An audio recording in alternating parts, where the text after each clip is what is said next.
Jadi selamat pagi teman-teman. Selamat bertemu kembali di intensif ya, intensif AKL. Sekarang kita masuk ke materi UAS. Ya, jadi kita masuk ke materi UAS. Pertama kita review dulu RPS ya, review RPS. Tunggu ini aku kedengaran nggak? Udah ya, udah kedengaran, udah share screen. Oke, aku buka RPS-nya. Ini. Jadi untuk pertemuan pertama setelah UAS kita fokus di cabang menerapkan praktik akuntansi terkait cabang ya. Sebenarnya ada dua sih, ada dua. Jadi agen dan cabang. Cuma fokusnya ini emang ini. Jadi fokusnya nanti di ujian kemungkinan yang agen aja sih. Jadi agen, sorry. Dua-dua sih sebenarnya, sorry dua-dua fokusnya. Cabang juga ada ternyata. Tadi akuntansi cabang, akuntansi agen ya. Jadi dua-duanya ternyata fokus dipelajari di sini. Bentar. Ya, menerapkan praktik akuntansi terkait akuntansi cabang dan ini agen ya, ada agen. Oke, jadi kita mulai dari pertama adalah kita review singkat dulu. Review singkat ya, ini semoga kelihatan. Aku kasih zoom lagi. Ini nggak bisa di zoom lagi ya? Waduh. Ini berarti. Oke, semoga kelihatan ya teman-teman. Semoga kelihatan. Aku kasih zoom sedikit lagi. Nah ini.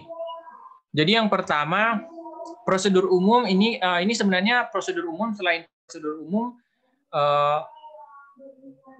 yaitu pertanyaannya gini. Aku kasih di bawah ya. Kenapa sih perlu ada cabang dan agen?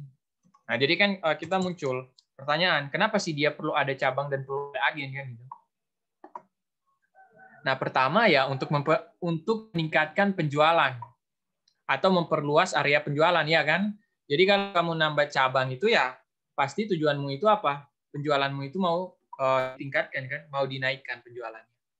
Kemudian, nah ini dia untuk perluasan area pemasaran ini tidak cukup dengan perjalanan keliling karyawan bagian dari kantor pusat. Jadi contohnya itu kantor pusatnya di Amerika. Terus kamu buka cabangnya di Indonesia, ya nggak mungkin kan tiap hari pegawai di Amerika terbang ke Indonesia, terus dia keliling jualan, nggak mungkin kan? Ya satu-satunya solusi apa ya? Dia buka kantor pusat di Indonesia. Gitu. Jadi karena perluasan area pemasaran cukup. Nah, jadi tidak cukup dengan perjalanan keliling dari pegawai kantor pusat. Kemudian kalau dia dengan konsinyasi itu kan ada pertanyaan. Gimana dong kalau kita pakai konsinyasi? Ya boleh sih konsinyasi, cuma kan tidak, kalau konsinyasi itu nggak nyaman lah. Istilahnya kalau cabang itu kamu yang kendalikan, kalau konsinyasi itu kan kamu nitip ke orang lain, ya kan? Kalau konsinyasi kamu nitip ke orang lain. Nah sementara kalau cabang ya itu kamu bisa kendalikan, ya udah lebih baik cabang aja deh, lebih enak gitu. Kemudian ini dia pusat-pusat penjualan di beberapa wilayah dapat digunakan sebagai alat untuk mencapai tujuan pemasaran. Ya intinya untuk meningkatkan penjualan lah, pemasaran lah gitu. Gitu ya. Intinya jadi kenapa sih perlu ada cabang dan agen ya, tujuan utamanya itu ya kembali ke meningkatkan penjualan atau pemasaran. Gitu. Dan kemudian nih kesepakatan dengan pelanggan ini yang penting, tidak harus dengan kantor pusat ya, tapi dengan kantor cabang juga dapat dilakukan. Jadi kalau kamu mau misalnya membuat kontrak, kamu nggak perlu kok pergi ke kantor pusatnya, terbang jauh-jauh ke kantor pusatnya, nggak perlu. Kamu boleh dilakukan dengan kantor cabangnya, itu transaksinya, gitu ya. Jadi itu prosedur umumnya. Kemudian yang kedua adalah perbedaan dan cabang. Nah ini agen dan kantor cabang, sorry. Kalau agen, dia unit yang menerima pesanan barang dan beroperasi di bawah pengawasan langsung dari kantor pusat. Ya, kata kuncinya. Kalau agen itu. Kalau kantor cabang, unit yang menjual barang yang dikuasainya kepada pembeli, memiliki wewenang untuk mengelola transaksi sebagai unit bisnis yang mandiri. Tuh. Jadi itu ya bedanya kalau dia agen itu kayak cuma ini loh. Jadi agen itu dia kayak cuma perantara gitu loh. Jadi misalnya contoh ya, agen itu yang banyak sekarang itu agen apa ya? Banyak sekarang agen-agen kosmetik kalau nggak salah ya. Agen-agen kosmetik itu kan dia boleh orang pribadi kan dia. Orang-orang pribadi boleh dia jadi agen-agen penjual kayak gitu kan. Sering kan tuh. Nah, kalau kantor cabang itu, nah dia kayak lebih formal dan wewenang dari kantor cabang itu lebih luas. Jadi contoh kantor cabang itu, contoh kantor cabang Google.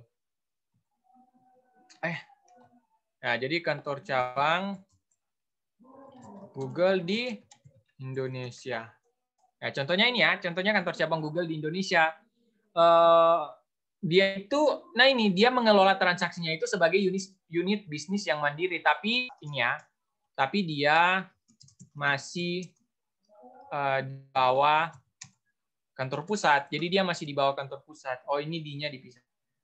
Nah, jadi dia masih di bawah kantor pusat, tapi dia udah mandiri gitu. Udah lebih mandiri lah. Kalau agen itu kayak lebih kecil lah istilahnya. Kalau agen itu lebih kecil wewenangnya ya.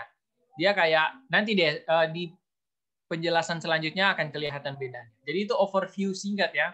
Overview singkat pertama kenapa sih dia harus ada agen dan cabang, dan kedua apa sih perbedaan antara agen dan cabang. Semoga teman-teman dapat membedakannya ya. Oke, jadi untuk sekian pembahasan kali ini, jadi kita masuk ke video selanjutnya. Jadi ke agen.